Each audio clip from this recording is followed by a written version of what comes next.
Masih bersama saya Tata Nova Siliana, saudara di Breaking News Kompas TV. Dan saudara, untuk membahas lebih lengkap lagi terkait banjir longsor di Aceh, Sumatera Utara dan juga Sumatera Barat, kami sudah terhubung dengan Direktur Walhi Sumatera Utara, ada Mas Rianda Purba. Mas Rianda, selamat siang. Ya, selamat Ya. siang, Mbak. Mas Rianda, banjir sudah terjadi, longsor di mana-mana. Dari Walhi sendiri melihat apa yang bisa dilihat dari kejadian ini yang terjadi di hampir seluruh wilayah Pulau Sumatera?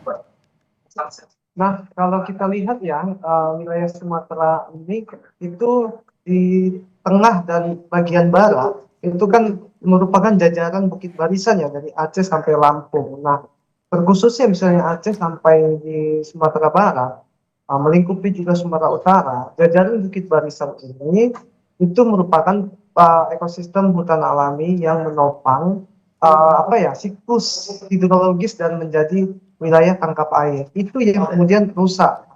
Rusaknya akibat alih fungsi lahan ya. Dari hutan menjadi pertambangan, dari hutan menjadi objek investasi pembangunan infrastruktur, kemudian dari hutan kemudian menjadi perkebunan kelapa sawit. Itu di lereng-lereng bukit dan di wilayah-wilayah das ya, daerah aliran sungai, Mbak. Oke, baik. Kalau dari perspektif Walhi sendiri, Mas Rianda, bagaimana melihat ini? Apakah ini bencana ekologis yang kemudian dipicu oleh ulah manusia mungkin, atau khususnya karena deforestasi dan pembalakan liar? Ya, itu melingkupi semuanya, Mbak. Karena ini kita katakan bencana ekologis karena apa ya? Pemicu besarnya adalah campur tangan manusia dan aktivitas industri ekstraktif ya yang telah merusak hutan tersebut. Nah, itu adalah apa ya? Mempercepat laju apa ya? Laju saat hujan turun deras. Nah, jadi air itu tidak ada lagi wilayah tampungannya hutan karena sudah rusak, jadi langsung mengalir ke wilayah hilir yang merupakan bahkan pemukiman-pemukiman warga pun itu turut kena gitu, korban ada yang apa ya bahkan turut berduka cita, kita ada yang bahkan sampai meninggal dan sampai sekarang masih menghilang, semoga segera ditemukan. Nah, ini tentunya alih fungsi lahan, deforestasi itu adalah pemicu utamanya yang mempercepat apa ya memperbesar dampak dari banjir dan longsor ini. Oke, baik Mas Rianda, pemerintah juga sering menyebut kalau banjir ini sebagai bencana alam yang biasa terjadi karena curah hujan yang ekstrim begitu. Walhi sendiri membantah narasi tersebut dengan data dan fakta di lapangan seperti apa? Nah, tentu itu kita bantah, Mbak, karena itu dipercepat juga. Karena gini, banyak kita lihat di sepanjang Bukit Barisan, terkhusus di Sumatera Utara. Yang paling parah itu di Tapanuli Tengah, Kota Sibolga, dan Tapanuli Selatan. Di situ, itu banyak proyek strategis nasional dan investasi skala besar nasional. Bahkan itu beberapa wilayah di ekosistem Batang Toru atau Harangan Tapanuli yang jadi juga habitatnya orang hutan Tapanuli ya, yang statusnya endanger, itu dijadikan objek besar investasi. Nah, bahkan kawasan-kawasan yang masih hutan alami, secara status itu, status hukumnya itu banyak sudah bukan hutan juga. Ini yang kemudian memarakkan praktek-praktek pembukaan hutan. Hutan tersebut dijadikan objek investasi. Oke, baik. Dan juga kalau misalnya kita lihat ketika ada banjir bandang di Deli Serdang, kemudian di Karo, di Tanah Datar, dan daerah-daerah lainnya itu terlihat ada batang kayu gelondongan begitu Mas Rianda. Apakah ini menjadi bukti nyata kalau misalnya pembalakan liar dalam skala besar itu masih berlangsung begitu? Masif, masif dan terstruktur dan terorganisir, Mbak. Nampak kan dari potongan-potongan kayu yang hanyut tersebut itu merupakan bekas-bekas potongan apa ya, yang kayu besar, kayu kecil, itu potongan-potongan yang dibuat manusia, bukan dari pohon yang karena longsor. Tentunya kalau yang pohon-pohon yang hanyut karena longsor itu masih ada akar dan ranting-rantingnya. Ini kan jelas dan dalam skala besar.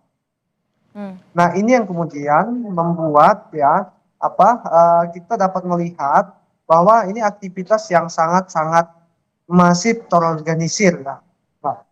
Oke, baik. Lalu juga bagaimana seberapa luas tutupan hutan primer yang hilang di Sumatera Utara, Sumatera Barat dan juga di Aceh selama dalam 5 sampai 10 tahun terakhir menurut data dari Walhi atau Mitra? Bagaimana korelasinya dengan Nah, langsungnya dengan intensitas kalau banjir dalam ini, Mas? 10 tahun terakhir, Mbak, Hmm, mm, terima kasih. Kalau dalam 10 tahun terakhir ya, Sumatera Utara itu hampir lebih dari 60.000 hektar itu hutan sudah rusak, Mbak, dalam oke. kurun waktu 10 tahun terakhir. Oke, lalu bagaimana dengan korelasinya langsung dengan intensitas banjir bandang yang terjadi saat ini, Mas Rianda? Nah, korelasinya adalah, jadi gini Mbak, kan kalau hampir setiap tahun di Sumatera Utara itu selalu terjadi banjir ya. Hmm. Misalnya khususnya wilayah-wilayah Medan, sekitaran Danau Toba hingga wilayah Tapanuli bagian selatan. Nah, ini kan di wilayah kaki-kaki Bukit Barisan. Nah, intensitas dari hampir setiap tahunnya selalu ada korban jiwa dan bahkan itu semakin tinggi angka korban dan apa ya, eh, genangan air banjir tersebut semakin tinggi dan kemudian lama surut. Ini kan menandai apa ya, akibat dari rusaknya hutan-hutan di kawasan hulu. Hulunya itu kan wilayah tangkap air, Mbak. Bayangkan misalnya Medan saja, itu kemarin hampir 2 hari itu tenggelam di beberapa titik gitu. Nah, di hulunya itu merupakan wilayah taman hutan raya yang apa ya, marak aktivitas illegal logging yang terus dibiarkan dan alih fungsi lahan. Ini juga kita soroti selalu, dan pemerintah juga dan penegak hukum itu tidak tegas dalam mengambil apa ya, mengambil apa langkah untuk menindak pelaku-pelaku perambah hutan ini. Baik, Mas Rianda, tentu nanti kita akan lanjutkan lagi perbincangan kita, namun kita harus jeda sejenak, tetap di Breaking News Kompas TV.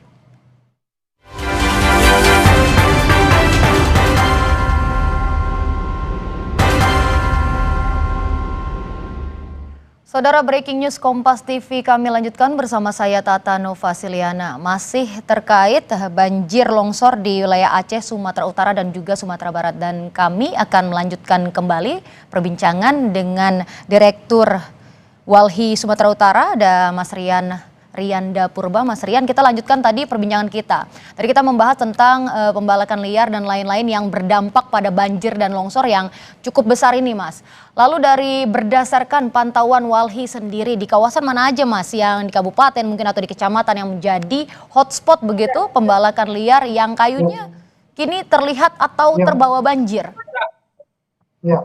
Nah, kalau kita lihat ya, itu Mobil bisa pertama lewat. itu Bisa. di Mobil Langkat. bisa lewat nggak?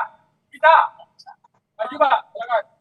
Nah, di wilayah Langkat itu di hulunya merupakan Taman Nasional Gunung Leuser ya. Karena banjir di Besitang itu yang memutus jalan lintas nasional, Sumut Aceh kan terputus dan sangat tinggi itu banjirnya. Nah, hulunya itu merupakan Taman Nasional Gunung Leuser yang sebagian besar wilayahnya di wilayah apa ya, Resort Koci Lepan, Resort Besitang itu sudah teralih fungsikan, Mbak. Nah, kemudian di Kota Medan. Nah, Kota Medan itu wilayah tangkap airnya itu adalah Taman Hutan Raya Bukit Barisan yang berada di Kabupaten Karo dan Deli Serdang. Nah, ini juga aktivitas alih fungsi lahan juga masih terjadi sama. Kemudian di wilayah tebing tinggi, kemarin juga banjir. Hampir setiap tahunnya terus, tapi kemarin cukup apa ya, besar banjirnya. Nah, ini wilayah hulunya adalah Kabupaten Simalungun ya. Kabupaten Simalungun dan apa ya, dan Sendang Bedage itu di kawasan Dolok Simbolon yang juga hutannya sebagian besar sudah dialihfungsikan menjadi kebun-kebun gitu. Nah, kemudian di wilayah-wilayah seperti Humbang Hasundutan, Mbak. Humbang Hasundutan kita tahu jelas ya. Di situ ada misalnya PT Bapak Bestari yang HTI-nya itu sangat masif, itu apa ya, berkontribusi pada deforestasi gitu, merusak lingkungan dan alam.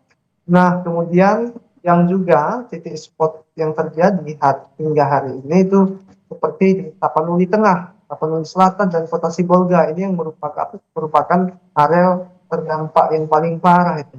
Dan terakhir di Kabupaten Madinah.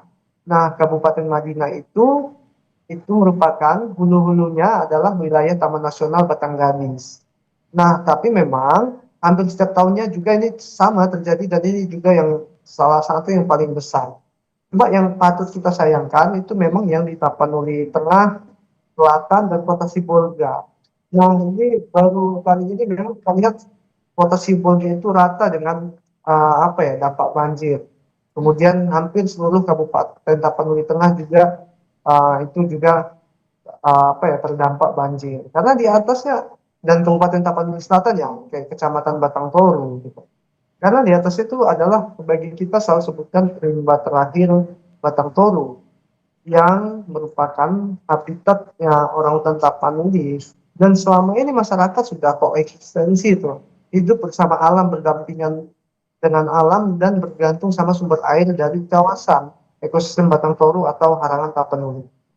Oke, baik Mas Rianda. Tadi juga Anda menyebutkan beberapa daerah seperti Langka, Tebing Tinggi, kemudian juga ada Kabupaten Simalungun. Ini kan di Sumatera Utara sendiri, Walhi mencatat ada 7 sampai 10 kabupaten yang langganan banjir begitu ya, Mas Rianda ya. Iya, benar. Nah, itu disertai kayu gelondongan. Jadi apa yang membuat daerah ini menjadi juara untuk bencana ekologis di Sumatera, Mas? Karena memang Mbak, kenapa juara? Karena di ini ya, di wilayah-wilayah tersebut itu langsung berdampingan dengan hutan, berdampingan dengan lereng-lereng perbukitan, apa ya, garis apa sepanjang wilayah Bukit Barisan. Nah, dan di situ masih terdapat memang apa ya, hutan alami yang terjaga, yang terus terkikis itu, terus rusak, terus teralih fungsikan. Hutan tersebut menjadi kebun-kebun, baik itu dilakukan secara legal ataupun ilegal. Dan selama ini kita sayangkan memang pemerintah itu masih tutup mata ya terhadap aktivitas ini. Nah, sekarang ini mungkin jadi pembelajaran bagi kita agar ke depan misalnya dalam pengaturan tata guna lahan dan tata ruang itu lebih berkeadilan ya. Kita harus lihat misalnya daya dukung, daya tampung bagi suatu ekosistem tersebut agar kemudian itu mampu ya tetap apa ya, menjadi penopang hidupnya kita manusia. Nah, kan kalau itu rusak seperti sekarang yang terjadi adalah banjir, bandang, longsor, erosi. Nah, ini yang kemudian harus kita perhatikan bersama agar alangkah mitigasinya itu penting kita lakukan segera.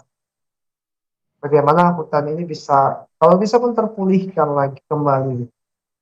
Oke, baik Mas Rianda, terakhir apakah dari Walhi akan melanjutkan mengajukan untuk gugatan hukum dari citizen lawsuit atau class action atas kelalaian pengelolaan hutan yang menyebabkan banyak korban jiwa dan kerugian material ini?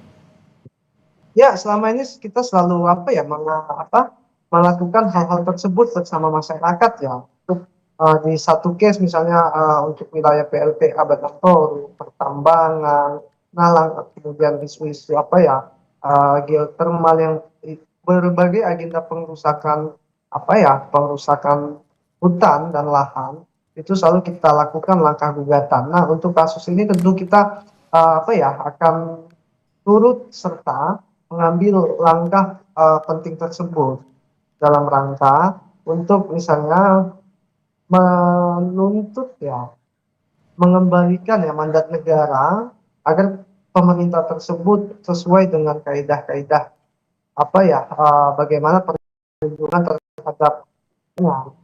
Nah, misalnya lingkungan hidup yang sehat itu dapat dipastikan oleh negara. Oke, baik, terima kasih Mas Rianda Purba atas perbincangan kita, Direktur Walhi Sumatera Utara. Terima kasih Mas. Ya.